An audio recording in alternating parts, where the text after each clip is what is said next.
अस्सलाम वालेकुम, आप देख रहे हैं डॉन न्यूज़ में मेज़बान अब्दुल गफ्फार। पाकिस्तान क्रिकेट के मामला जनाब पिछले 3 से 4 दिनों में बड़ी जो है सनसनीखेज़ी रही है। पाकिस्तान के 4 स्क्वाड अनाउंस हुए हैं। इसके साथ कैप्टन मोहम्मद रिजवान और नायब कप्तान सलमान अली आगा भी अनाउंस हो गए और फिर गैरी कर्स्टन जो है वो पाकिस्तान क्रिकेट को छोड़कर चले गए हैं और उनकी जगह जैसन गिलेस्पी ऑस्ट्रेलिया टूर के लिए तो कायम मकाम जो है वो एक हेड कोच बन गए। लेकिन जिम्बाब्वे टूर के लिए क्या होगा और कब तक जो है मोहम्मद रिजवान कप्तान रहेंगे, और इसके साथ साथ जो पाकिस्तान की स्क्वाड सिलेक्शन हुई है, पाकिस्तान टीम ऑस्ट्रेलिया में जाके जो सबसे अहम चीज़ जिस पे आप फैंस की नज़रें होती हैं कि ये तमाम तब्दीलियाँ अपनी जगह, लेकिन टीम की परफॉर्मेंस कैसी है।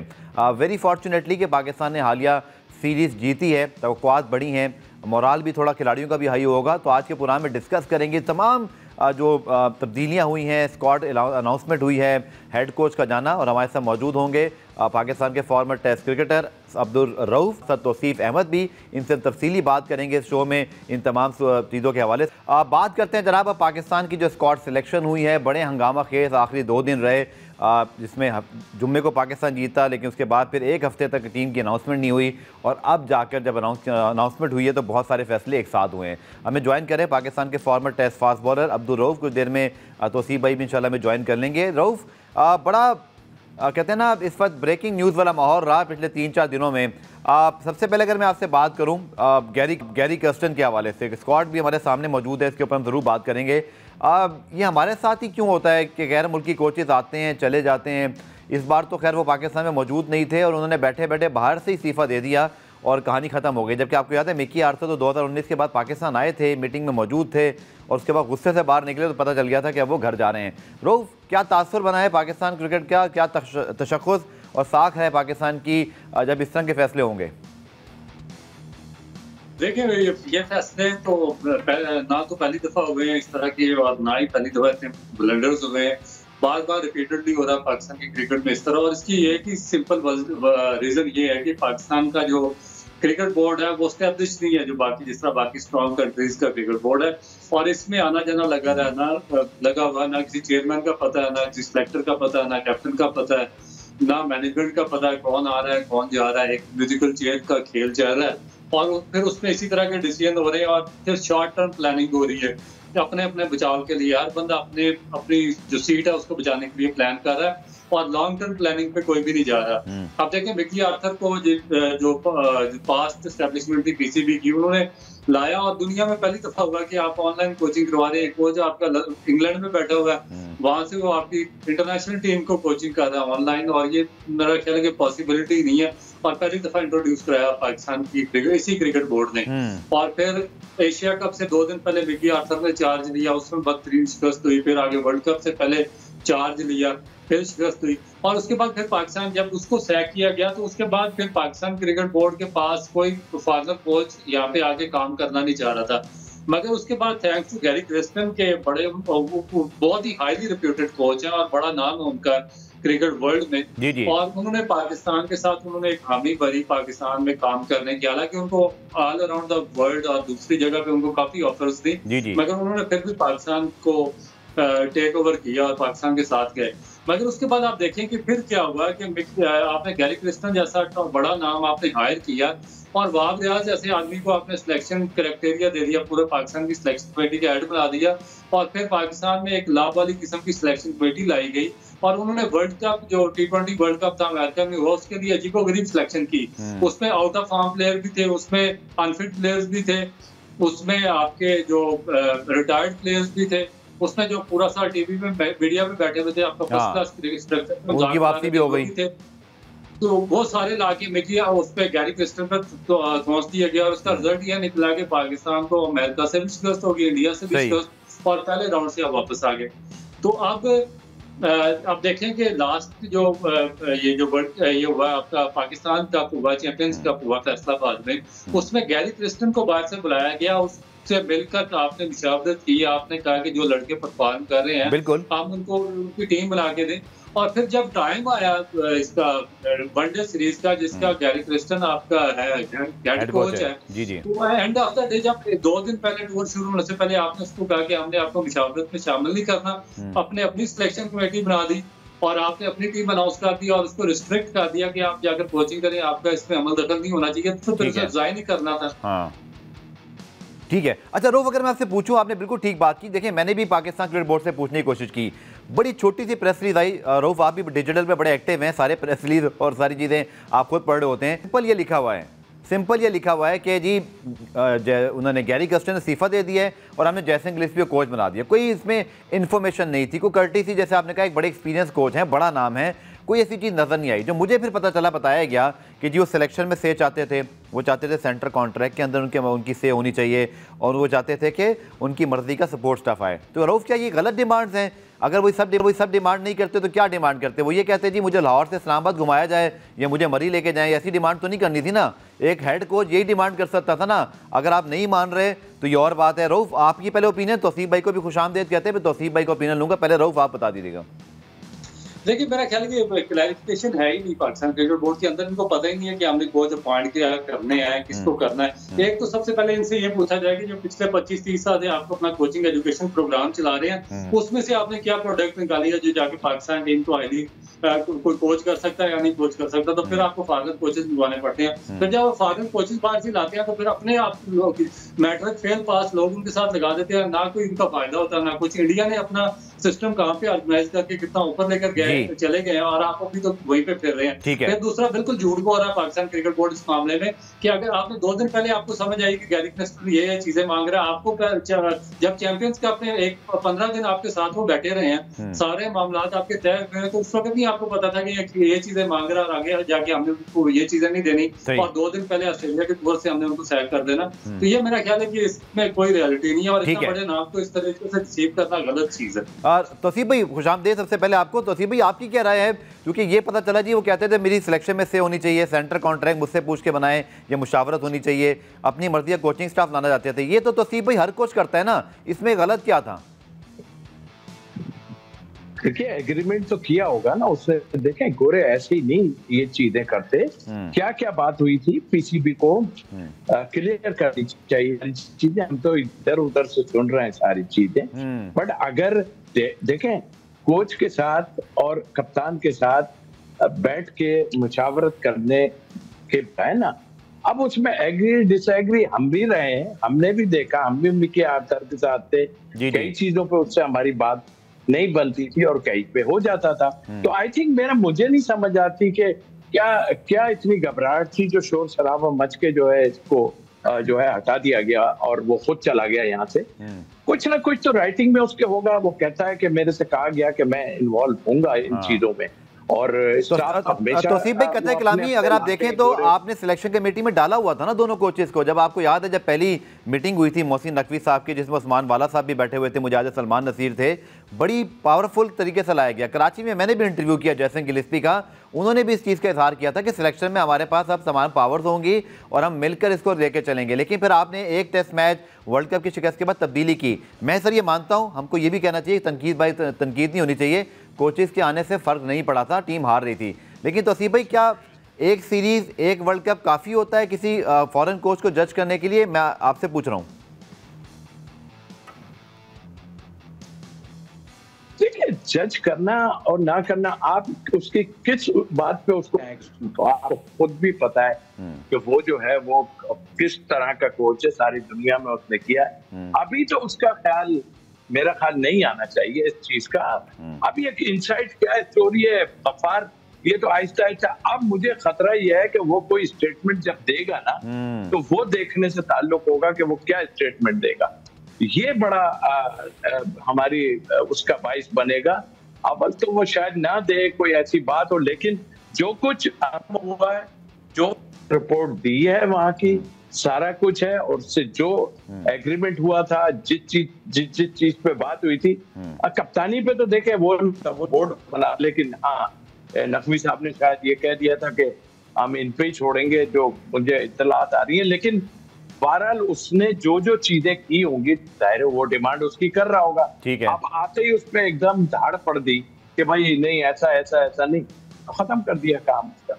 बिल्कुल, जो आपने बात की मुझे याद है अब्दुल रऊफ, मैं आपकी तरफ आता हूं कि जब पाकिस्तान ने, आपको याद है जब सकलैन मुश्ताक का टेन्योर खत्म हुआ तो हम नए हेड कोच की तलाश में, जब अब्दुल रहमान साहब अफगानिस्तान गए थे, मैं उस वक्त एमिरेट्स T20 लीग की कवरेज के लिए इंग्लैंड में मौजूद था। टॉम मूडी मौजूद थे, एंडी फ्लावर मौजूद थे, इसके अलावा 1-2 और टॉप कोचेस मौजूद थे। हमने उन सबसे 1-to-1 इंटरव्यू जब किया, उन्होंने कहा जी हमारे पास बड़ी ऑफर्स हैं। आपकी बात ठीक है, बड़ी मुश्किल से एक आपको क्वालिफाइड कोच मिला, और 110% रऊफ मैं आपसे एग्री करता हूं कि गैरी कर्स्टन को बड़ी ऑफर्स हैं, और मुझे लगता है आगे चल के वो IPL में आपको नजर भी आ जाएंगे। मेरी कुछ इंडियन सहाफ़ियों से बात हुई जो कि इंडिया में उनका ज़्यादा वक्त गुजरा, उन्होंने कहा he is a very gentleman, वो बहुत ही ज़बरदस्त तरीके से जो है वो मामलात को लेकर चलते हैं। बट यकीन तौर पर तौसीफ भाई जिस जानिब इशारा कर रहे हैं, कोई ना कोई उनकी साइड स्टोरी होगी और ज़रूर बाहर आएगी, लेकिन ऑलरेडी डैमेज कौन हुआ? क्या गैरी कर्स्टन का कैरियर डैमेज हो गया, या पाकिस्तान क्रिकेट बोर्ड जिसने अभी कुछ अर्से पहले मिकी आर्थर, ग्रांट ब्रैडमैन को भी ये कहा था कि जी आप NCA चले जाएं, हम तो नए कोच ला रहे हैं? देखिए, मैं आपको एक चीज बहुत ही क्लैरिटी से कर देना चाहता हूँ कि जो गैरी क्रिस्टन है, इनका और जो मिकी आर्थर या बाकी कोचेज हैं, इनको बहुत जमीन आसमान का फर्ज है। गैरी क्रिस्टन एक बहुत ही प्रोफेशनल कोच है, जिनकी जो बहुत ही हाईली रिप्यूटेड कोच है और वेरी वेल एजुकेटेड है। ये आगे कोचेस को ट्रेन भी करते हैं, इनकी अपनी अकेडमीज हैं इधर साउथ अफ्रीका में। बिल्कुल बिल्कुल, ये बहुत ही रिप्यूटेड कोच है। और उसके बाद जो तौसीफ भाई ने बात किया, बिल्कुल ठीक बात की है। आपने भी देखा होगा कि जो मैं अपने जो हमारे कोचेज हैं मैं उनकी बात नहीं करता, क्योंकि वो तो आप उनको कोई ऑफर देंगे वो आ जाएंगे, और उसके बाद हमारा क्रिकेट बोर्ड जो उनके साथ तय करता है उन पे चलना पड़ता है। उससे वो कभी साइड पे हो जाते हैं, कभी आगे कभी पीछे। मगर जब आप फॉरनर कोच और स्पेशली जो एक इतना वेट वाला कोच, जो हाईली यानी कि प्राइड वाला कोच जिस तरह गैरी क्रिस्टन है, तो वो जो उसके साथ कॉन्ट्रैक्ट होता है, जो उसके साथ बातें होती हैं, वो अपने जो साइन कॉन्ट्रैक्ट के साथ बिल्कुल वो स्टिक रहते हैं, उससे आगे पीछे नहीं होते। मगर प्रॉब्लम क्या आता है, पाकिस्तान क्रिकेट बोर्ड एक अभी तक वो उस तरह स्टैब्लिश नहीं हुआ जिस तरह हमें स्टैब्लिश होना चाहिए था, जिस तरह हमें काम करना चाहिए था। पिछले 60-70 साल से हमारा सिस्टम चल रहा है। तो उसमें ये होता है कि ये इनकी पॉलिसी सडनली चेंज हो जाती है, इनकी समझ नहीं आती। कभी किसी को पकड़ कर उठा कर खिला देते हैं, कभी किसी को सिलेक्शन में ले आते हैं, कभी इनका चीफ सिलेक्टर चेंज हो जाता है, कभी की पूरी सिलेक्शन कमेटी चेंज हो जाती है, कभी इनका चेयरमैन चेंज हो जाता है, कभी मैनेजमेंट इनकी चेंज हो जाती है।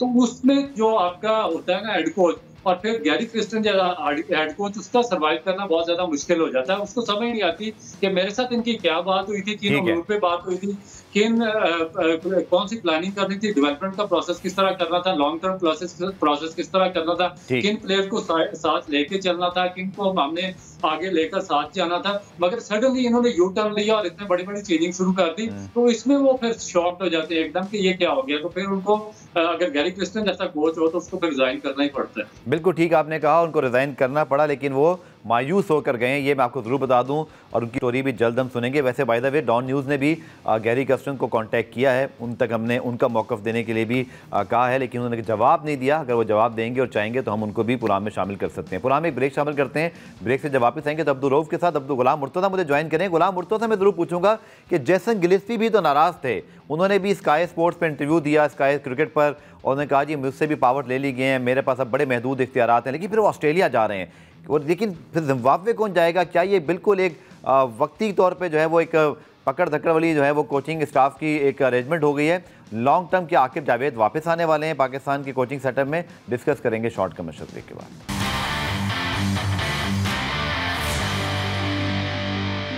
प्रोग्राम रिप्ले में खुशामदीद। इससे पहले कि मैं स्क्वाड सिलेक्शन पे कुछ बात करूं, जो एक क्लैरिटी मुझे लेनी है, स्पेशली कि गैरी कर्स्टन तो चले गए, लेकिन जैसन गिलिस्पी जो है वो कैसे मान गए? वो भी तो नाराज़ ही थे, उन्होंने इसका इजहार भी किया। हमारे नुमाइंदे गुलाम मुर्तज़ा जिन्होंने इस पूरे मामले को बहुत अच्छे तरीके से रिपोर्ट किया, one of the very few reporter जिन्होंने इस चीज़ की हिंट दी थी कि कुछ सही नहीं है Pakistan cricket board Gary Kirsten के दरमियान। इवेंचुअली गुलाम मुर्तज़ा की जो खबर थी, अंदाज़ा था, वो सही साबित हुआ।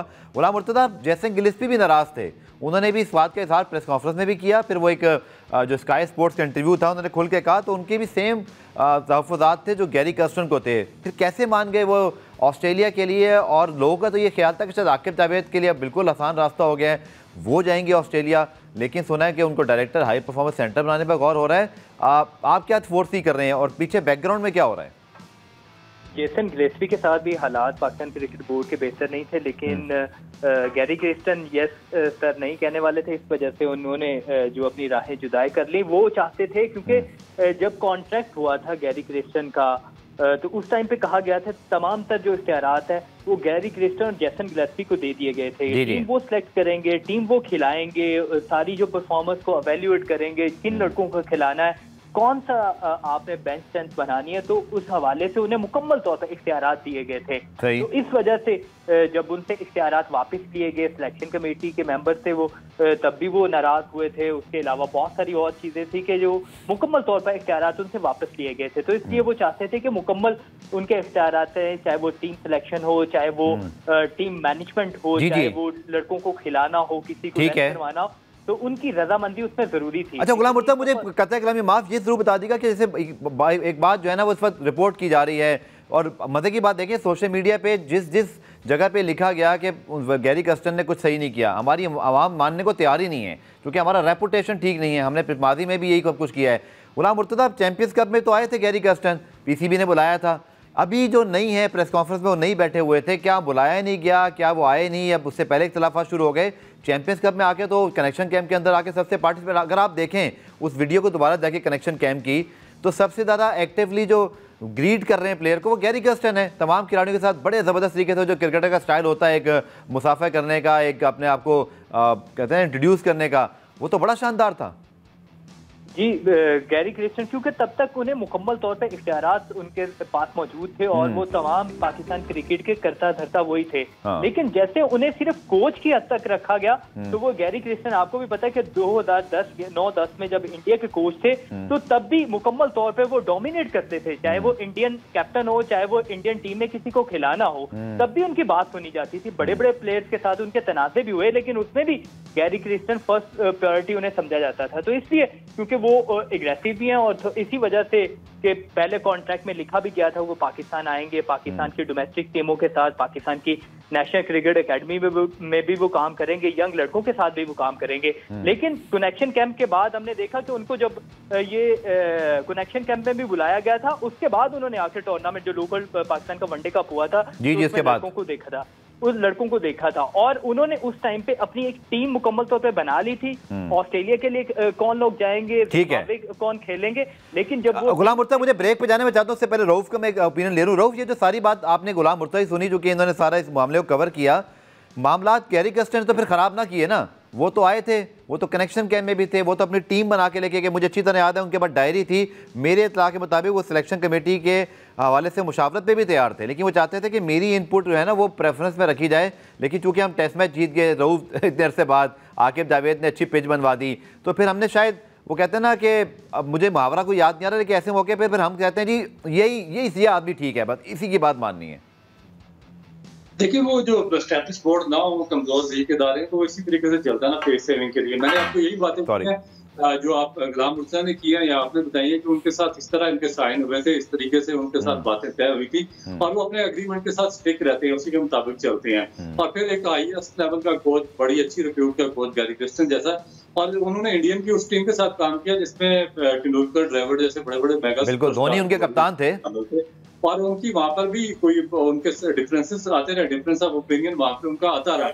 मगर ये क्योंकि हाईली एजुकेटेड और बहुत बड़े रिप्यूटेड है, मगर ये अपने कन्विंस करते रहे, अपने जो स्ट्रॉन्ग आर्गुमेंट्स थे उनके जरिए उन्होंने इंडियन क्रिकेट बोर्ड को भी कन्विंस किया और बड़े प्लेयर्स को भी, और इस तरह उन्होंने इंडियन की सक्सेस में अपना पार्ट किया। तो यहाँ पर भी इनको जब पाकिस्तान क्रिकेट बोर्ड ने इनसे बात की होगी, मेरा ख्याल है, तो उन्होंने अपना पूरा एक प्लान इनको दिया होगा कि हमने किस तरह क्रिकेट को आगे लेके जाना होगा, डेवलपमेंट का प्रोसेस किस तरह करना होगा, हमने जो नए लड़के हैं उनको किस तरह इंडक्ट करना होगा, और पुराने उनको किस तरीके से हमने साइडलाइन करना होगा, और किस तरीके से हमने नई टीम तश्कील देनी होगी। तो मेरा ख्याल है कि यार, और जब जो आपने बात की, एंड ऑफ द डे ये होगा कि एक टेस्ट पर जब इंग्लैंड से जीत गए, और फिर जिस तरह बार बार हमारे चेयरमैन बार बार लोगों को चेंज कर रहे हैं, तो आखिर पे एक पे सुई अटक गई और एक का फ्लूक लगा, और फिर सारी उसी की मानना शुरू हो गई। मुझे ब्रेक लेना, ब्रेक से जब मैं वापस आता हूँ गुलाम मुर्तज़ा से मैं ये पूछता हूँ कि आखिर ऑस्ट्रेलिया क्यों नहीं गए? जिम्बाब्वे के लिए अभी तक हमने कोच अनाउंस नहीं किया, तो क्या जिम्बाब्वे में आकिब जावेद जाएंगे?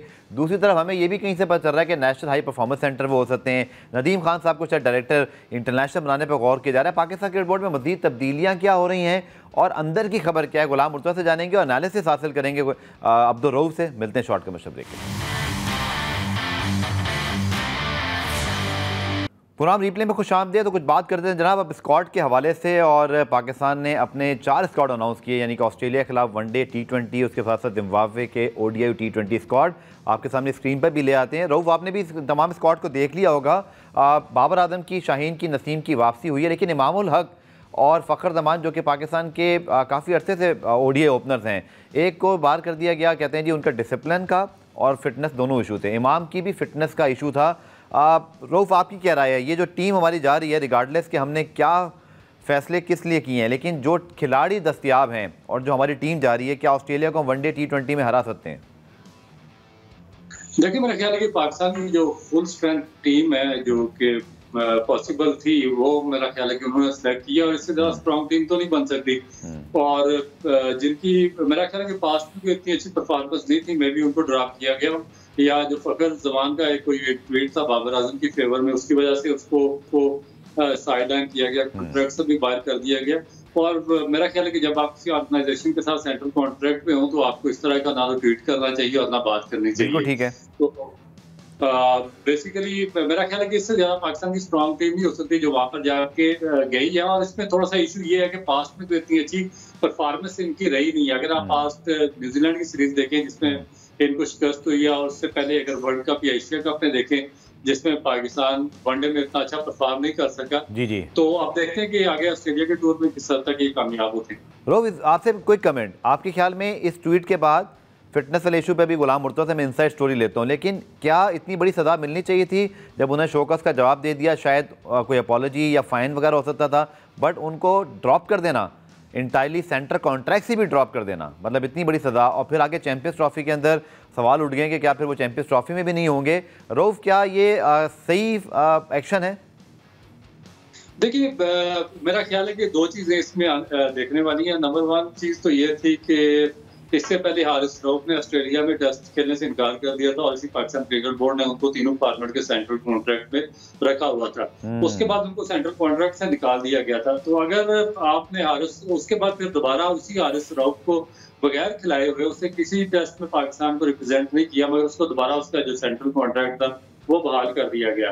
तो फ़खर जमान ने भी एक मिस्टेक किया। डेफिनेट वो सेंट्रल कॉन्ट्रैक्ट में है, वो पॉलिसीज के खिलाफ नहीं जा सकते। उन्होंने ट्वीट किया, उसकी उन्होंने सजा दी है। मगर प्रॉब्लम ये है कि ना तो पाकिस्तान क्रिकेट बोर्ड अपनी एक जगह में स्टैंड लेता है, ना ले सकता है, और ना ही इसी चीज से जो प्लेयर्स हैं उनकी हौसला अफजाई होती है, और वो भी मिसकंडक्ट के जुमरे में आते हैं और बार बार इस तरह का मिसकंडक्ट करते हैं।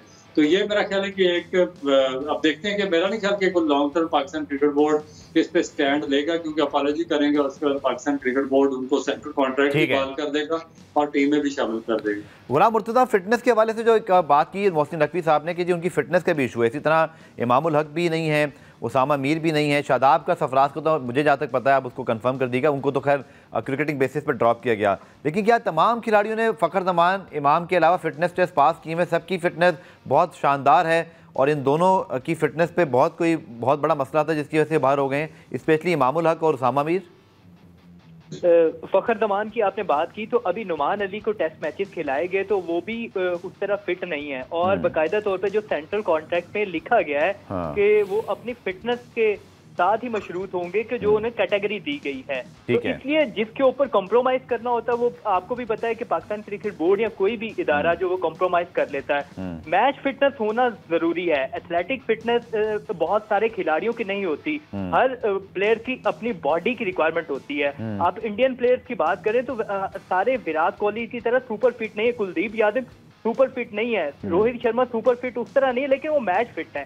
तो इसलिए पाकिस्तान क्रिकेट बोर्ड को अपने सीनियर प्लेयर और खासकर जो मैच विनर है और बड़ी ऑस्ट्रेलियन कंडीशन में या पाकिस्तान किसी भी मुल्क, किसी भी दुनिया की जगह पे वो खेलने के काबिल हो और पाकिस्तान को मैच जितवाते रहे, तो मैच विनर के ऊपर जरूर एतमाद करना चाहिए। इतनी बड़ी सजा नहीं देनी चाहिए।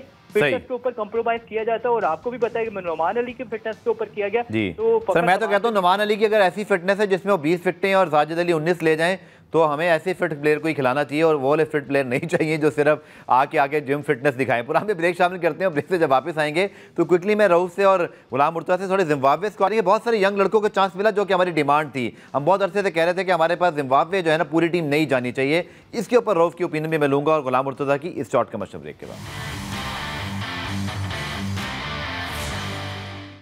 क्विकली पुरान में बात कर लेते हैं। रऊफ, आपकी बड़ी आपने भी बात की, हम सब ये कहते थे कि हमें छोटी सीरीज़ जो हैं चाहे हम हार भी जाएं खुदा न खास्ता, लेकिन हमें तजर्बात करने चाहिए।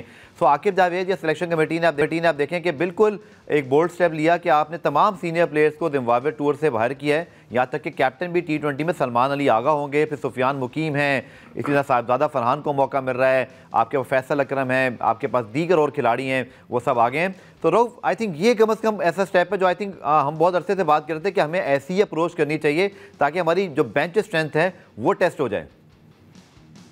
देखिए, इसमें दो चीजें आ जाती हैं। एक तो मेरा ख्याल है कि जो कॉम्पिटेंट लोग हैं वो रखने चाहिए जिनकी सिस्टम पे गहरी नजर हो।